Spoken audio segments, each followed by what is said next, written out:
தமிழ்நாட்டில் 18 இடங்களில் வெயில் சதமடித்த நிலையில் அதிகபட்சமாக கரூர் பரமத்தியில் 112 டிகிரி ஃபாரன்ஹீட் வெப்பம் வாட்டி வதைத்தது.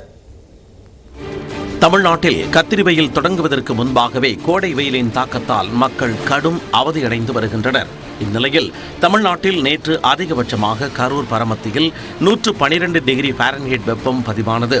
பல ஆண்டுகளாக இல்லாத வகையில் கரூர் மாவட்டத்தில் அதிக அளவில் வெப்பநிலை நிலவி வருவதால் பொதுமக்கள் பகல் வேளைகளில் வீடுகளிலேயே தஞ்சமடைந்திருக்கின்றனர்.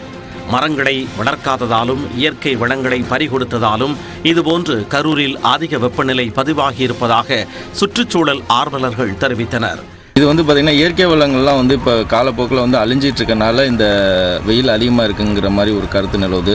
இப்போது மணல், இயற்கை குவாரிகள், மரங்கள் அழிக்கிறது, மலைகள் அழிக்கிறது, காடுகள் அழிக்கிறது, இந்த மாதிரி சூழ்நிலை இப்போ இவ்வளோ வெயில் அதிகமாக இருக்குது. கரூர் பரமத்திக்கு அடுத்தபடியாக ஈரோட்டில் 111 டிகிரி ஃபாரன்ஹீட் வெப்பம் பதிவானதாக வானிலை ஆய்வு மையம் தெரிவித்துள்ளது.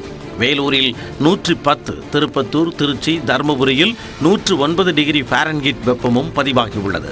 திருத்தணியில் 108 டிகிரி வெப்பமும் பதிவானதாக தெரிவிக்கப்பட்டுள்ளது. சேலம், மதுரை நகரம் மற்றும் மதுரை விமான நிலையத்தில் 107 டிகிரியும், பாளையங்கோட்டை, தஞ்சை, சென்னை மீனம்பாக்கத்தில் தலா 104 டிகிரியும் வெப்பம் பதிவானது. கோவை, நாகையில் 103, காரைக்கால், சென்னை நுங்கம்பாக்கம், கடலூரில் 100 டிகிரி ஃபாரன்ஹீட் வெப்பமும் என மொத்தம் 18 இடங்களில் வெயில் 100 டிகிரி ஃபாரன்ஹீட்டிற்கு மேல் பதிவானதாக சென்னை வானிலை ஆய்வு மையம் தெரிவித்துள்ளது.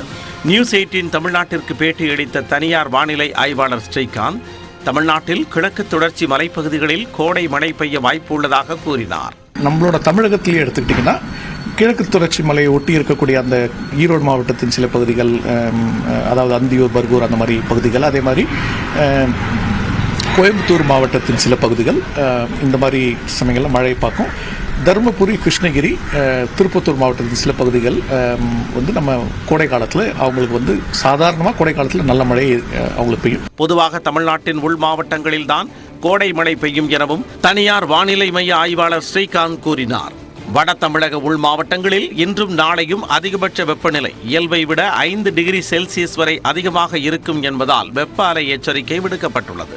அதே நேரத்தில் தமிழ்நாடு, புதுச்சேரியில் சில இடங்களில் இன்று முதல் 8ஆம் தேதி வரை பலத்த காற்று மற்றும் இடி மின்னலுடன் மழைக்கு வாய்ப்பு உள்ளதாக சென்னை வானிலை ஆய்வு மையம் தெரிவித்துள்ளது.